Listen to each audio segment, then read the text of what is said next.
हम प्रोफाइल की एक बार बात कर लेते हैं भास्कर, और सबसे पहले बात शैली ओबरॉय की ही करते हैं। इनका थोड़ा सा प्रोफाइल हमारे दर्शकों के सामने रखें। और देखिए, ये पहली बार पार्षद बनी हैं और आम आदमी पार्टी से जुड़ी रही हैं काफी वक्त से, और पढ़ी लिखी। दरअसल आम आदमी पार्टी के द्वारा ये कोशिश की गई है कि जो एक छवि बनाई जाती थी कि जो निगम में सिर्फ राजनीति होती है, उस छवि को तोड़ने के हिसाब से ये कैंडिडेट दिया गया। जबकि नगर निगम के नियम के हिसाब से पहली बार सिर्फ महिला ही कोई मेयर बन सकती हैं राजधानी दिल्ली के, तो उस हिसाब से डॉक्टर शैली ओबराय का नाम दिया गया। और पढ़ी लिखी हैं, और ये एक मैसेज देने की कोशिश की गई कि राजनीति अब सिर्फ नहीं होगा, यहाँ पे जो इस पद पे जो बैठेगा वो काम करेगा, वो पढ़ा लिखा होगा। और ये देखा होगा आपने कि किस हिसाब से सोशल मीडिया में एक तरह से कैंपेन भी चलाया गया था आम आदमी पार्टी के द्वारा। जैसे ही उनका नाम बाहर आया, उसके बाद से लगातार एक के बाद एक ट्वीट कर रही थी। फ्रीडम ऐप से सीखकर क्या आप ताइवान अमरूद की खेती करते हैं? अगर ऐसा है तो आप अपने ताइवान अमरूदों को 1 करोड़ फ्रीडम ऐप के जो ग्राहक हैं उन्हें बिना किसी खर्चे के आप उसे बेच सकते हैं। अलग अलग इलाके में जाके जो सफाई कर्मचारी हैं उनके साथ कोई भी काम होता है तो वो सोशल मीडिया पे शेयर किया जा रहा था, और ये कोशिश की जा रही थी कि ये एक मैसेज दिया जाए कि अभी तक जो परंपरागत रूप से जो राजनीति होती आ रही है नगर निगम में, उसके ठीक विपरीत इस बार से राजनीति होगी। आम आदमी पार्टी को पहली बार मौका मिला है और वो शुरुआत से ही वो क्लियर हो जाना चाहिए। लेकिन ये भी हमें देखना है कि ये जो भी मेयर बनेंगे इस बार, वो सिर्फ 1 से 1.5 महीने का वक्त होगा उनके पास में। मार्च तक ये टेन्योर खत्म हो जाएगा उनका, अप्रैल में फिर से नया मेयर बनेगा।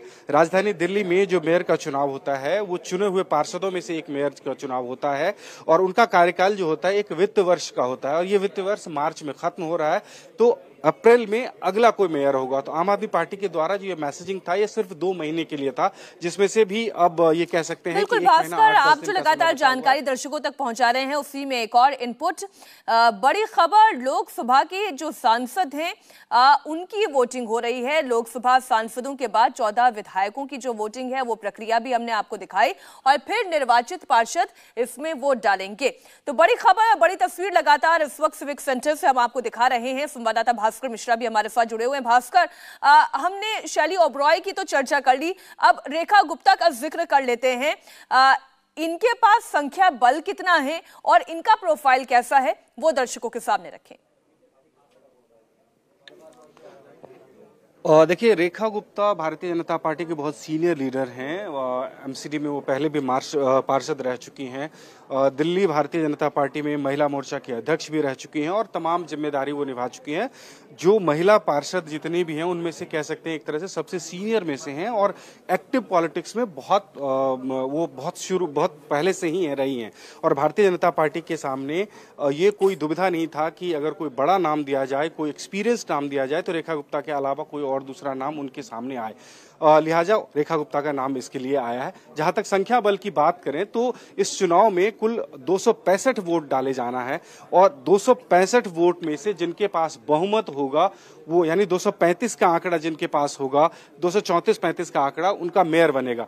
अब जो भारतीय जनता पार्टी और मैं आपको बीच में रोक रही हूँ क्योंकि आपने 265 की बात की, तो दर्शकों को ये बता देना जरूरी है क्योंकि कांग्रेस के जितने पार्षद हैं उन्होंने इससे दूरी बना ली है। तो जरा भास्कर, इस पर भी आप थोड़ी डिटेल बता दें, कांग्रेस ने अपने हाथ पीछे क्यों खींच लिए? माना कि हाथ के पास ताकत नहीं बची, लेकिन इस प्रक्रिया से अपने आप को दूर रखने का मकसद क्या?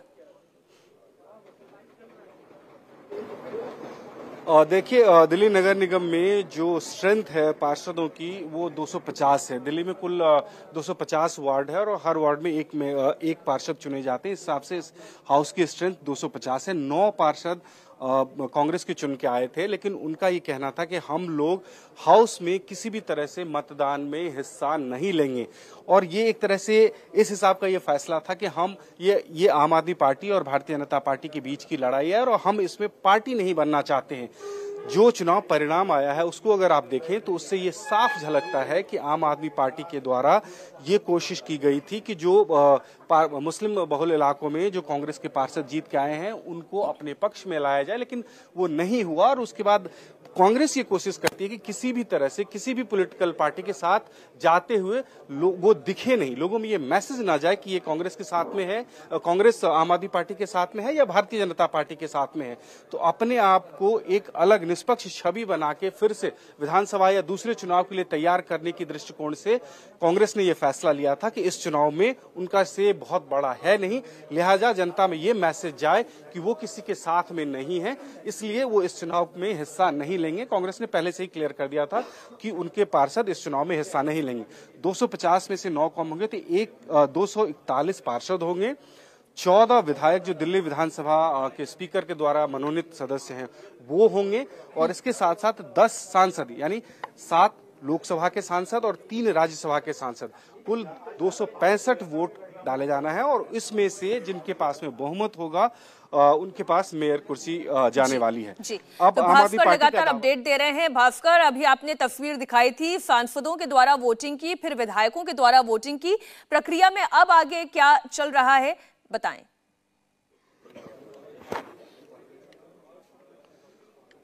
और देखिए, अब एक एक करके जो विधायक हैं वो अभी वोट डाल रहे हैं। अभी संजीव झा वोट डाल के बाहर आए हैं, और कुल जो 14 जो विधायक मनोनीत किए गए थे दिल्ली के स्पीकर के द्वारा, जिसमें से एक भारतीय जनता पार्टी के विधायक हैं और बाकी 13 आम आदमी पार्टी के विधायक हैं, तो वो एक एक करके वो विधायक अभी वोट डाल रहे हैं। और इसके बाद जो पार्षद हैं जो चुने गए हैं वो वोट डालेंगे और अनाउंस किया जाता है। जैसे ही विधायकों की वोटिंग खत्म हो जाएगी उसके बाद चेयर से अनाउंस किया जाएगा कुछ पार्षदों का नाम, और वो वार्ड वाइज होता है, वार्ड संख्या के हिसाब से वो कॉल दिया जाएगा और वो लोग जाएंगे, अपना वोट डालेंगे और वोट डाल के बाहर आएंगे। तो ये पूरी प्रक्रिया होने। जहां तक आम आदमी पार्टी की हम बात कर रहे थे, तो आम आदमी पार्टी का ये कहना है कि उनके पास में 151 वोट है, यानी 134 पार्षद जो जीत के आए हैं, एक निर्दलीय पार्षद जो सीलमपुर से जीत के आए हैं उनका समर्थन उनके पास में है, 13 विधायक और 3 राज्यसभा के सांसद जो दिल्ली से हैं वो, कुल मिला के इनकी संख्या हो जाती है 151। अब सारा पेच इसमें फंसा हुआ है कि अगर इसमें क्रॉस वोटिंग होती है, कारण ये 30 सबसे निचले सदन में दल बदल कानून लागू नहीं होता, कोई व्हिप जारी नहीं होता है, लिहाजा यहाँ स्वतंत्र है कि कोई भी चुने हुए पार्षद किसी भी पॉलिटिकल पार्टी के कैंडिडेट को वोट कर सकता है। इसीलिए दोनों तरफ से ये कोशिश की जा रही थी, और यही एक बड़ी वजह थी कि भारतीय जनता पार्टी के द्वारा लगातार ये कहा जा रहा था कि आप अंतरात्मा की आवाज सुन के वोट दें, आप एक्सपीरियंस को देख के वोट करें। और इसके पीछे भी कहीं न कहीं ये कहा जा रहा है कि ये कोशिश की गई थी कि खरीद फरोख्त हो। दूसरी तरफ आरोप लगा था, आम आदमी पार्टी के द्वारा भी आरोप लगाया गया था, फिर भारतीय जनता पार्टी ने अपने कुछ पार्षदों को मीडिया के सामने लाके रख दिया था और ये आरोप लगाया था आम आदमी पार्टी के ऊपर में कि आम आदमी पार्टी के द्वारा भारतीय जनता पार्टी के पार्षदों को खरीदने की कोशिश की जा रही थी। ये अब देखना होगा कि उसका परिणाम क्या आता है। जो जानकारी है उसके हिसाब से कुछ कोशिश हुई है, लेकिन अब वो रिजल्ट में दिखेगा।